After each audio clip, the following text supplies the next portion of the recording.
Good afternoon, students, counselors, and other friends. Welcome to this session on counseling for our BDP course MTE 06 Abstract Algebra. For those who may not recall, I am talking about the course, the blocks of which are, as you see just now, on the screen. So, let me begin by giving a brief overview about groups and group theory. You see, why are groups important? Why do we study them? And what is it about groups that we start off, in fact, in the course with groups? The group, a group, as you see it now, is actually an axiomatic approach, axiomatically defined what was originally really symmetries and the set of symmetries and the way operations on it really came up. So, the origin lies in that, in what was then in fact called substitutions, and the theory really evolved from there. And as you go along, we will see why these substitutions or symmetries really form the underpinning of groups. Now, you may think groups are just for groups, for mathematics, but they are important and useful in so many walks of life and walks of study. For example, in physics, you study the laws of conservation, you need these to study them. You need these in chemistry to study basics like molecules and atoms. You need them in psychology, you need them in ecology to study different aspects, particularly where actions come in. Now, the strength of this is really structure. You study broadly the strength of the axiomatic approach, which really came in with Emmy Noether in the early 20th century and so on, is you're studying them axiomatically. You study one group, the properties you have of one group work for any group then. If you study finite groups, say any group of order 30, then whenever you get a group of order 30, you know it has to satisfy these properties. So, that is the strength of studying axiomatically, so that you kind of in one go are studying infinitely many objects. That is the beauty of abstract algebra, be it groups, be it rings, be it fields. So, let me now just give you a brief overview of what the aims and objectives of this course are. Algebra basically is the foundation of all mathematical thinking. Understanding and using algebra is what gives you strength for doing any mathematics. Why? Because it helps you develop the processes, the absolutely essential processes of mathematical thinking. The ability to generalize and particularize. What does this mean? This is actually inductive and deductive thinking, but in the context of mathematics. You see several situations and you start getting a feel for it and you say, okay, in general, is this true or not? On the other hand, if you have deduced a result, for example, every cyclic group is abelian, then you know that you take any particular cyclic group, you know it will be abelian and you can work with that. So, the ability to generalize and particularize, the quality of logic and the flow of logic required in proving or disproving a statement, this is what gets built up when you are doing this. And of course, the strength of the precision of the symbols used and used logically, that is mathematics as a language. The underpinning is what you learn in algebra. Mathematics is a language like any other language, and now when you start using symbols and you see the flow, the grammar of the flow in the language, that is algebra.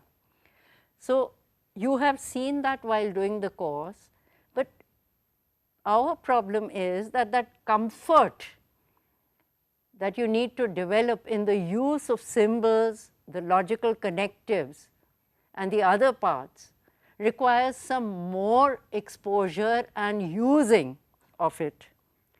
So, the next aim is the content, understanding the structures that we are bringing you to, and these are broad structures. As I said, it is a categorical approach: groups, rings, fields. The course, as you know, is a 4-credit course, which means roughly a semester course. It takes 120 hours of your study time totally on an average. That is what we expect, of which actually about 90 hours on studying the units and about 30 hours for doing the assignments, going to the counseling sessions, seeing the audios and videos that are related. So, that is how we kind of calculate it, and then of course, you know the term end exams are June and December of every year.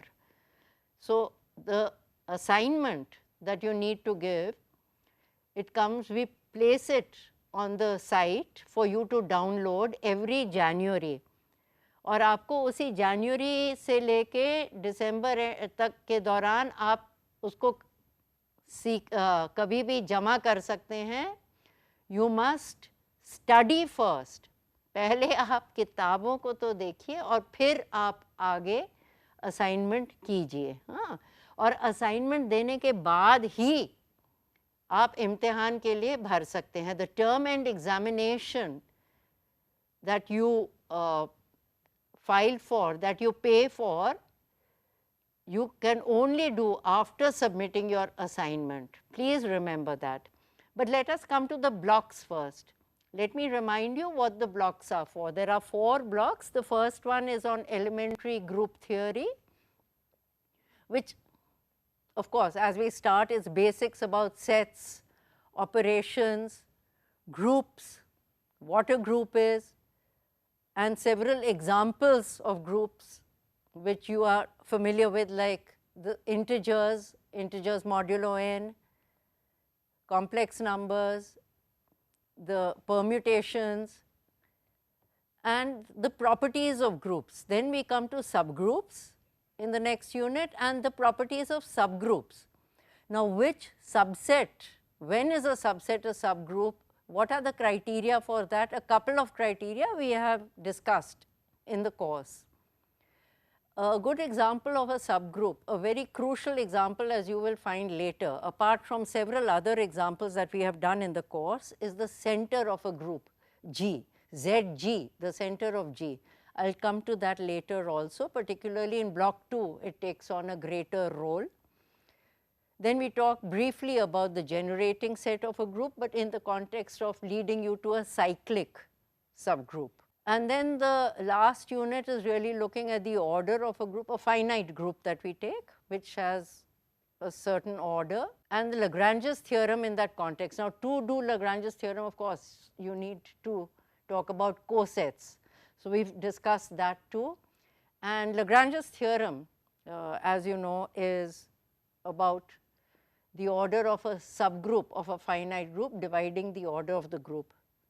Please remember, it does not necessarily work the other way, but in some cases it does, which we have talked about in the block, particularly a cyclic group. In that case, it works the other way too. Okay. Now, we look at the other block, which is carrying on in group theory, normal subgroup, and then very naturally leading from normal subgroups to quotient groups. Quotient groups, group homomorphisms, isomorphisms, automorphisms come into play, and the very important fundamental theorem of homomorphism for groups. As you remember, it also for rings, later you take it on for rings. And in an earlier course, you have done it for vector spaces for linear algebra. In the course on linear algebra, you've done it for linear transformations. Now, there are two other isomorphism theorems that actually follow from FTH, and that is why this one is called the fundamental theorem. Then we go on to talk about permutation groups, properties of symmetric group and the alternating group. We talk about why and how the symmetric group is the, in a sense, mother of all groups. Cayley's theorem tells us that. Then the direct product of groups, Sylow theorems, which we have not proved, of course, but we have used. These are very crucial theorems developed by the Scandinavian mathematician Ludwig van Sylow. Then, just to give you a feel, we have particularly focused on the structures of certain groups of orders 1 to 10. So, in fact, this is what we really talk about, and in fact, when we are talking about structure, we are talking about algebraic, what it looks like algebraically and how it behaves algebraically, a group. Here, I will just bring your attention to isomorphisms. When are two objects isomorphic? When are two algebraic objects isomorphic? When are two groups isomorphic? When are two rings isomorphic? They are isomorphic when they have the same structure and the same properties. For example, if one is a cyclic group and another is not cyclic, they can't be isomorphic. If one is abelian, it cannot be isomorphic to a non-abelian, right? Okay, so let me continue to an overview. Elementary ring theory similarly we come to, and here, just as in groups, we talk about rings and their properties. Now, Z you were introduced to as a group, as you were to Zn. Now, you see there is another operation that comes into play, and with respect to these two operations that are on the set concerned, the non-empty set, let me stress non-empty here, it becomes a ring. Similarly, the reals, the complex and the set of matrices n cross n or m cross n over reals. Here there is one thing I would like to say about our course. Groups we have spoken of a lot about, be it abelian, be it non-abelian, be it whatever, but about rings we have largely adhered to commutative rings only, though we have given you, as you can see, examples of non-commutative. For example, MNR is non-commutative, but largely we have discussed commutative rings. This slide we see the FTH for rings, and as in the case of groups, the same thing for the other two isomorphism theorems here too. And the final block covers certain kinds of rings, which are integral domains and fields. Now, something akin to normal subgroups are prime ideals, are ideals. So, earlier we have spoken of ideals in the block 3, but here we look at particular kinds of ideals which are prime and maximal. Then we go on to quotient fields. Now, quotient groups, quotient rings, quotient fields. Quotient fields are actually easier for some people, maybe because you have dealt with it in the context of Z and Q, but these are normally areas that you are not very comfortable with, as I have found. So, I will spend a bit of time on this a little later. We go back to seeing what block 4 is about. We talk about polynomial rings and the division algorithm. You have studied division algorithm in the context of Z, which is a PID. Here we look at it, K is a field Kx. Polynomials over a field K in one variable, that is also a PID, and we look at the division algorithm there, the roots of a polynomial with multiplicities, and particularly we look at Euclidean domains, PIDs and UFDs and the interrelationship. Every Euclidean domain is a PID, is a UFD, etc.